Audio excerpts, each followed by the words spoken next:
up guys, EJ here, back with another video. And today is going to be my DVD update for February 4th, 2013. So I've got 10 new movies to show you. Continuing on from a couple weeks ago, I'm picking up movies that end in the year 3 from my annual movie marathon that starts this week. So let's get started. Up first we have The Age of Innocence, directed by Martin Scorsese from 1993, starring Daniel Day-Lewis, Winona Ryder, and Michelle Pfeiffer. Not really the sort of film you associate with Martin Scorsese, a period piece set in the 1870s, but it's about New York high society, and obviously New York is a very familiar subject. Setting for Martin Scorsese. Really good film. One of his doesn't get as much praise as obviously his other movies do. So up next we have The Dead Zone from 1983, directed by David Cronenberg, starring the great Christopher Walken. One of my favorite Christopher Walken movies about a school teacher who gets into a car accident and ends up in a coma for 5 years and then wakes up. He's able to see the future. Great supporting cast, people like Tom Skerritt and Martin Sheen. I know they made a TV show in the 2000s starring Anthony Michael Hall, which I never watched, but I hear was pretty good on the USA Network. But one of the great Christopher Walken movies, and obviously based on the novel by Stephen King. So up next we have The Firm from 1993, directed by Sidney Pollack, starring Tom Cruise, Gene Hackman, Jeanne Tripplehorn. Really good supporting cast. You got people like Ed Harris, Holly Hunter, Hal Holbrook, and David Strathairn. Sort of a lawyer courtroom thriller. It's been a while since I've seen The Firm, to be honest, but it's not perfect, it's not great, but it's a pretty good film from what I remember. So looking forward to rewatching that. Okay, up next, one of the best thrillers, one of my favorite thrillers of the 90s, and that's In the Line of Fire from 1993, directed by Wolfgang Peterson, starring Clint Eastwood, Rene Russo, and John Malkovich. John Malkovich plays basically a nutcase who wants to assassinate the president, and Clint Eastwood plays the Secret Service agent, very aged Secret Service agent, trying to protect the president, of course, Rene Russo, a fellow agent.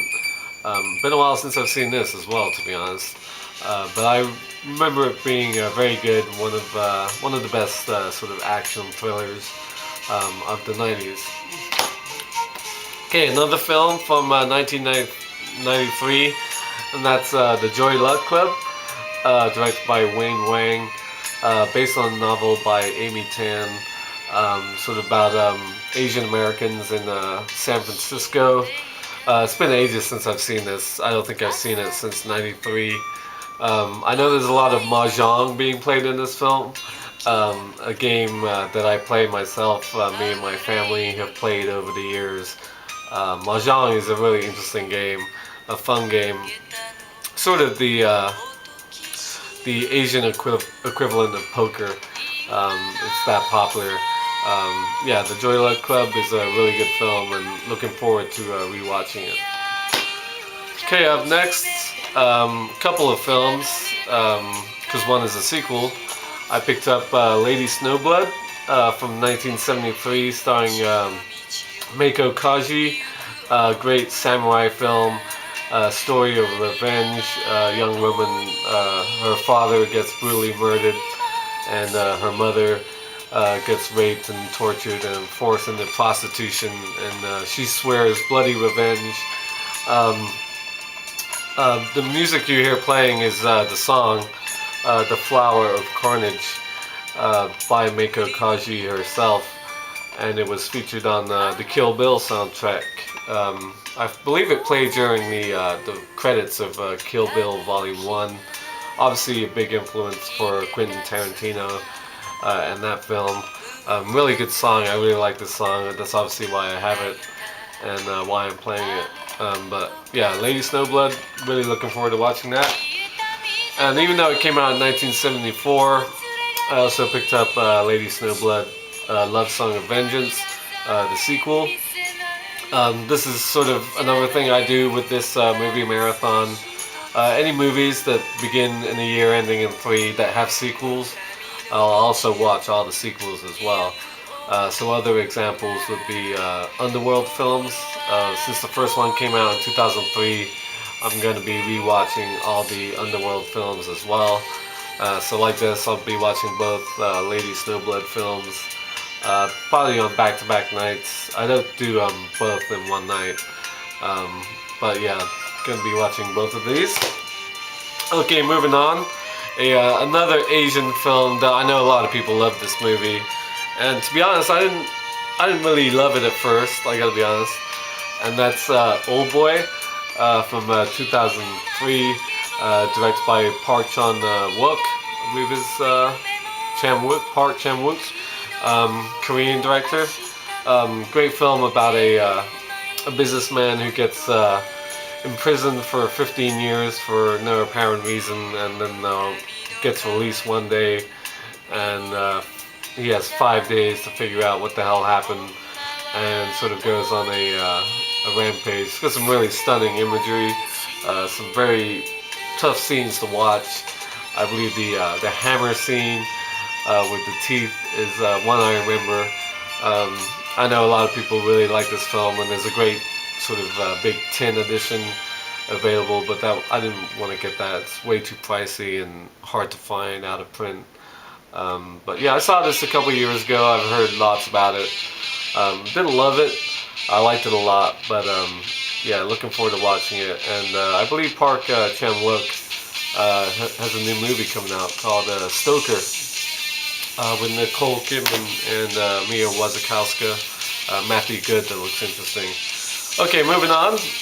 An old film, but a good one, and that's the Song of Bernadette from 1943, starring Jennifer Jones as a sickly 14-year-old girl who has a sort of a miraculous vision of a beautiful woman, and it cures her, and all sort of miraculous things start to happen, and people flock to her village for enlightenment, miracles, that sort of thing.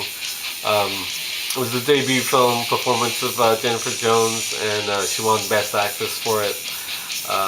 Yeah, really looking forward to watching it. I always like these studio classics, these old black and white films and these studio classics editions. I've got a bunch of them now, probably at least 10 or 12, something like that. So looking forward to watching that.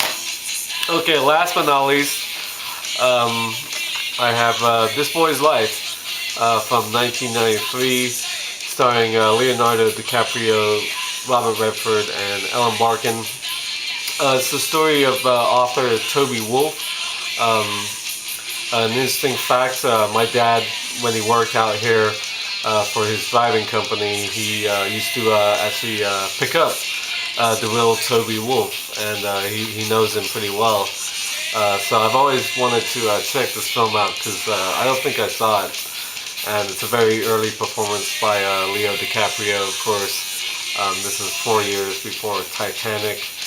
He also did another great film that year, which I'll be getting next week, and which I'll be showing next week, and that's What's Eating Gilbert Grape, another great film from 1993. Obviously, Robert De Niro, great. Ellen Barkin as well. Sort of a coming-of-age story about the author, Toby Wolfe. So that is the 10 movies from my update this week. Let me know if you've seen any of these and what you think of them. Thank you for watching, and until next time, I'll see ya. Bond. James Bond.